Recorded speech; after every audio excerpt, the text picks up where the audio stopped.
Hello po sa inyong lahat mga ka-crypto. Ako po si Pinoy Crypto Trader at sa video na ito ay atin pong pag-uusapan ang tungkol dito kay Bong kung saan ay ang Solana meme coin. Yan, siya po ang meme coin ng Solana at nag-skyrocket po ito ng isang makalaglag pa nga na 13,000%.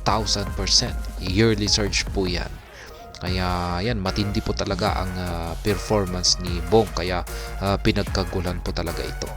At ayan, bago po tayo magpatuloy ay nais ko lamang po munang bigyang linaw ang aking disclaimer kung saan ang nilalaman po ng video na ito ay hindi po ito isang financial advice. For education and information purposes lamang po ang layunin nito. Maliban po dito ay nais ko na rin pong magbigay babala na wala pong kahit anumang group chat ang Pinoy Crypto Trader. Yan, ang sabi po rito ay Bonk retains trader interest as its trading volume has increased in the last 24 hours. Kaya ayan, hanggang ngayon ay patuloy pa rin to po na maraming mga traders na nagkaka-interest dito kay Bonk sapagkat yung kanyang trading volume ay umangat po nitong nakalipas na 24 oras. Ayan, sinyalis po yan na talagang nananatiling may interest hanggang ngayon ang mga traders dito kay Bonk. Ayan, Solana Dog coin Bonk is up by almost 25% in the last 24 hours, extending its year-to-date surge. Kaya ayan, nadagdagan na naman yung kanyang year-to-date na price surge ng 25%. According to CoinGecko data, Bonk has gained nearly 13,000% yearly, marking a stellar performance as the Solana ecosystem boomed in the year 2023.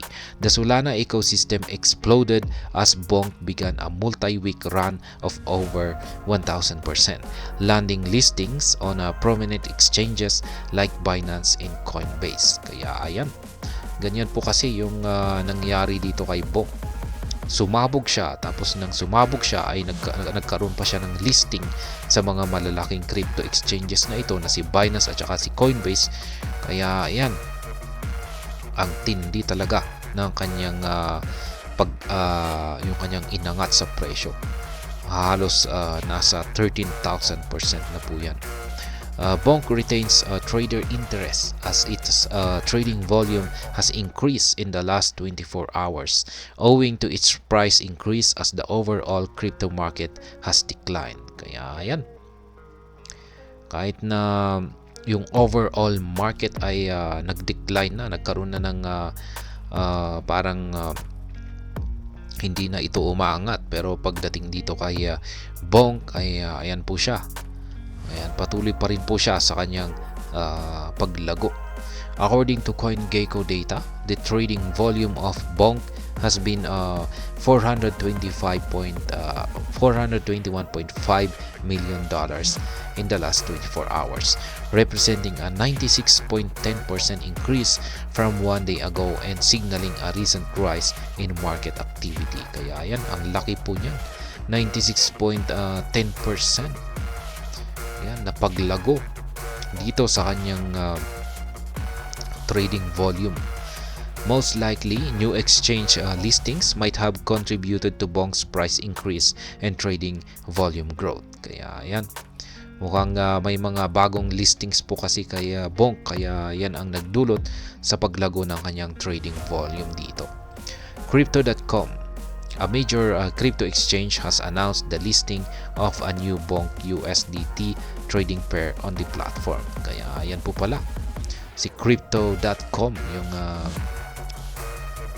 bagong naglista rito kay Bonk USDT trading pair sa kanilang platform. Also, HTX, formerly Huobi, has announced a trading contest for Bonk where participants who trade Bonk spot trading pairs during the event period will be eligible to share the 5,000 USDT prize pool based on their spot trading volumes.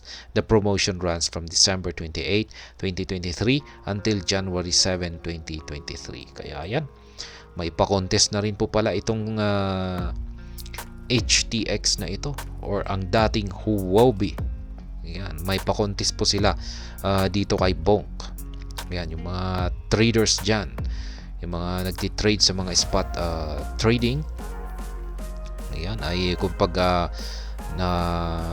nanalo raw sila ay magkakaroon po sila ng share sa prize pool na $5,000 na USDT. At patuloy pa rin po na nagaganap yung event na ito sapagkat ito po ay nag-umpisa mula noong December 28 at matatapos po ito hanggang sa January 7, 2024. Yan, 2024 po ito, hindi yan 2023. Ayan, nagkamali po sila. Yan, December 28, 2023 hanggang January 7, 2024 po yan. Kaya yan. Ayan po ang tungkol dito kay Bonk. Ayan, mukhang tuloy-tuloy pa rin po ito sa kanyang pag-akyat. At base sa aking sariling opinion ay sa tingin ko ay aangat pa rin po ito. Kasi ayan na, malapit na po yung approval ng spot Bitcoin ETF.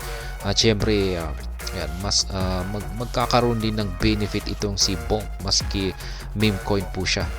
Maging lahat po ng mga meme coin ay magkakaroon din po ng benefit ito. Yan sa approval ng spot Bitcoin ETF. Kaya ayan, sa tingin ko ay tuloy-tuloy lamang po talaga itong pag-angat ng presyo ni Bonk. Malamang ay siguro ay magkakaroon lamang siya ng mga bahagyang pagbagsak. Pero ayan, makakabawi rin ito kaagad. Yan. At sa tingin ko ay hindi pa siya handang bumagsak. Tuloy-tuloy pa rin po ito sa kanyang pag-angat sa presyo. Siguro kung manghihina po na po siguro yung impact ng spot Bitcoin ETF, yung approval ng spot Bitcoin ETF, ay saka siguro dito todong babagsak itong si Bonk. Ayan, hanggang dito na lamang po tayo sa video na ito. Sana po ay inyong nagustuhan ang aking paliwanag dito. Kung inyo po itong nagustuhan ay pakiclick lamang po ang like button nito. Para naman po sa mga bago lamang dito, kayo po ay aking inaanyayahan para mag-subscribe. Pakiclick na rin po ang bell icon nito dahil ito po ang siyang magsisilbing notification nito sa mga bago kong videos na akin pong ina-upload sa aking YouTube channel na ito. Marami pong salamat sa panonood, ingat po tayo lagi at God bless po sa ating lahat.